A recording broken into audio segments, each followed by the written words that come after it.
সুধী দর্শক শ্রোতা, আসসালামু আলাইকুম। মেজর জিল্লুর রহমান ভয়েসে স্বাগতম। আমাদের জন্য অত্যন্ত সুখের খবর, মনে হয় বাংলাদেশ রয়ের খপ্পর থেকে সামনে বেরিয়ে আসতে পারবে। আমেরিকার ধর্মীয় স্বাধীন কমিশন তারা ভারতীয় গোয়েন্দা সংস্থা, আমরা জানি রিসার্চ অ্যান্ড অ্যানালাইসিস উইং, তাদের বিরুদ্ধে নিষেধাজ্ঞার সুপারিশ করেছে প্রেসিডেন্ট ডোনাল্ড ট্রাম্পের কাছে। এই কি, তাদের কাজ কি, সে সম্পর্কে কম বেশি আমাদের অনেকে জানে, আমরা অনেকে জানি না।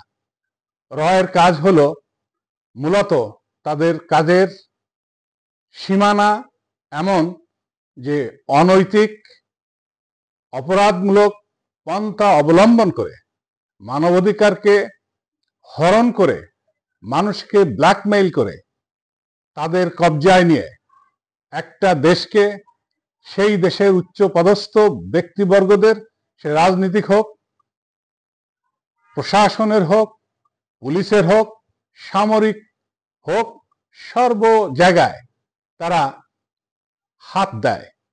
তাদের কৌশলটা কি? ব্ল্যাকমেইল কিভাবে করে?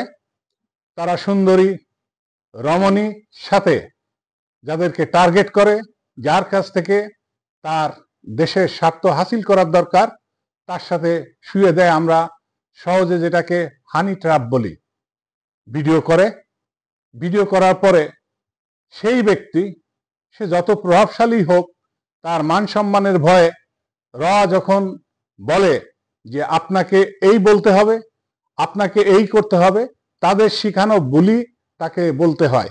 এই অবস্থার মধ্যে অনেকেই নিজের স্বাধীন আদর্শ সত্য যেটা বলতে চান, অনেক সময় বলতে পারেন না।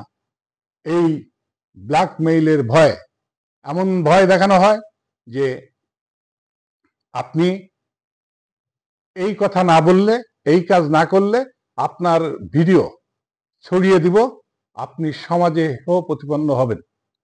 এই ভয়ে অনেককে তারা এই ভয় দেখিয়ে কবজায় নিয়েছে।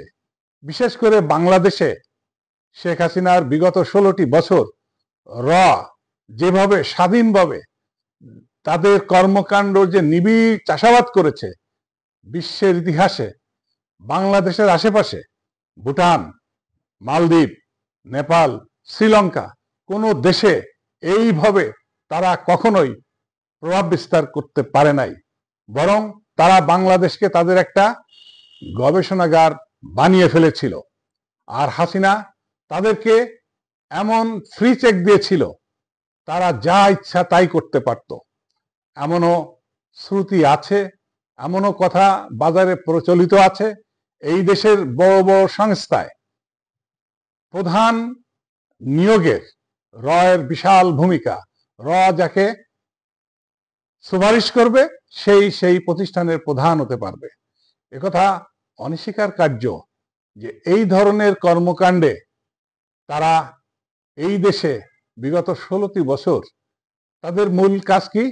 একটা দেশের মধ্যে কলহ সৃষ্টি করা, দাঙ্গা সৃষ্টি করা, মারামারি, হত্যা, নাশকতা, সর্বব্যাপী মূল উদ্দেশ্য ওই দেশকে অচল করে রাখা, পরনির্ভরশীল করে রাখা। এই আমাদের দেশে যা করেছে আমরা অনেকে জানি।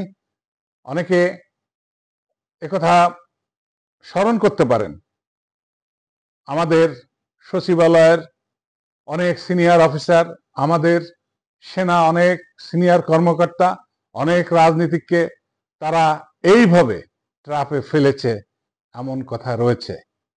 এই শুধু আমাদের দেশে এমন করেছে তা না, অনেক জায়গায় করে, বাট বাংলাদেশ সবচাইতে বেশি ভুক্তভোগী। ডোনাল্ড ট্রাম্প যদি নিষেধাজ্ঞা দেয়, আমাদের লাভ কি? আমরা তাদেরকে চিহ্নিত করতে পারবো। এমনি আমরা পারি, যারা একটু সচেতন। দেখবেন শান্তিনিকেতনের কিছু মুরিদ আমাদের দেশে আছে, দিল্লির কিছু খলিফা আছে, তাদের চাল চলন, কথাবার্তা, তাদের বিদেশ ভ্রমণ, দেখলেই বুঝতে পারবেন তারা কোথায় যায়, কেন যায়, বোঝা যাবে যে তারা রয়ের দ্বারা প্রভাবিত কিনা। শুধু তাই না, আমাদের দেশে যে ইসকন, এই ইসকন কিভাবে পরিচালিত হয়েছে? এই ইসকন তৈরি হয়েছিল রয়ের সহযোগিতায়, সরাসরি মোদির সাথে যোগাযোগ, এদেশের হিন্দুদের সাথে যোগাযোগ স্থাপনের জন্য। কিছুদিন আগে দেখলেন যে ইসকন নিয়ে সারা ভারতে কি তোলপাড় শুরু করলো, সারা পৃথিবীতে তারা কত মিস ইনফরমেশন ডিসিমিনেট করেছে।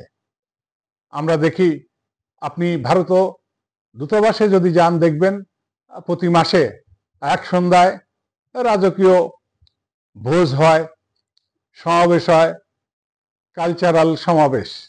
সেখানে ললিত কলা, শিল্পকলা, নৃত্যকলা, যত রকমের কলা আছে, নাটক, সিনেমায়, এই রয়ের একটা বিশাল ইনভেস্টমেন্ট আছে। তারা এখানে একদল খ্যাপে আসে, আবার একদল খ্যাপে যায় সেখানে।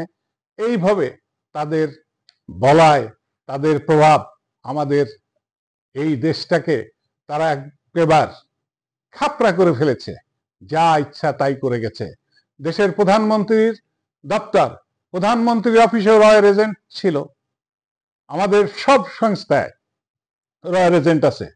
শুধু যে ভারতীয় লোক এখানে এসেছে তাই নয়, আমাদের এখানে আমাদের দেশীয় লোককে তারা প্রশিক্ষিত করে, মোটিভেট করে দেশের বিরুদ্ধে কাজে লাগিয়েছে। আপনাদের একটু স্মরণ করায় দিতে চাই, এই 1968 সালে সৃষ্টির আগে সিকিমের লেনদীপ দর্জি তিনি দুঃখ করে বলেছিলেন যে সৃষ্টির আগে ভারতের গোয়েন্দা সংস্থা তখন হয়নি, ইন্টেলিজেন্স ব্যুরো নামে একটা সংস্থা ছোট্ট ছিল। সেই সংস্থার তাইপাল নামে একজন অফিসার তার কাছে যোগাযোগ করত, টাকা দিত, এবং CNC, SNC, Sikkim national Congress একটা দল গঠনের সলা পরামর্শ লেনদীপ দর্জির কানে ঢুকায় দেয়, রাজার বিরুদ্ধে খেপিয়ে তোলে, এবং সেই দেশে হিন্দুদের উপরে, সিকিম হিন্দুদের উপরে নির্যাতন করছে, নিপীড়ন করছে। এই ধুয়ো তুলে ভারতবর্ষের সকলের মতামত সিকিম দখলের পক্ষে নিলেন প্রধানমন্ত্রী। আর একদিকে পদ্মভূষণ, একদিকে সম্মানিত করা, মোটা অঙ্কের টাকা দেওয়া, তোমাকে ক্ষমতায় রাখবো, তোমাকে ক্ষমতা দিব, এমন করে করে সেই দেশটাকে কিভাবে গিলে ফেললো সেটা আপনার আমার সবারই জানা। ভারতের সৈনিকরা সাদা পোশাকে তারা দার্জিলিংয়ে, সিকিমে আন্দোলন করেছে। নির্বাচনের সময় তারা নির্বাচনে অংশগ্রহণ করে রাইফেলের মুখে লেনদীপ দর্জির দলকে বিজিত করে সাথে সাথে সিকিমকে ভারতের অঙ্গীভূত করে আইন পাশ করে ফেলল। লেনদীপ দর্জি আক্ষেপ করে শেষ বয়সে বলেছে যে আমাকে ট্রেইটার হিসেবে গণ্য করা হয়, মানুষ আমাকে একুশ করে গ্রেট ট্রেইটার। আর একথা আমাদের মনে রাখতে হবে যে অতীতে যে সমস্ত ক্ষতির সম্মুখীন বাংলাদেশ হয়েছে, এই রয়ের বিশাল একটা ভূমিকা ছিল। এখন থেকে আমাদের সচেতন হতে হবে, আর ভবিষ্যতে যেন আমাদের সবাই সচেতন হই, এই যেন আমাদের আর গিলে ফেলতে না পারে, যেমনটা সিকিমকে ভারতের গর্বে তারা গিলে ফেলেছে। ধন্যবাদ।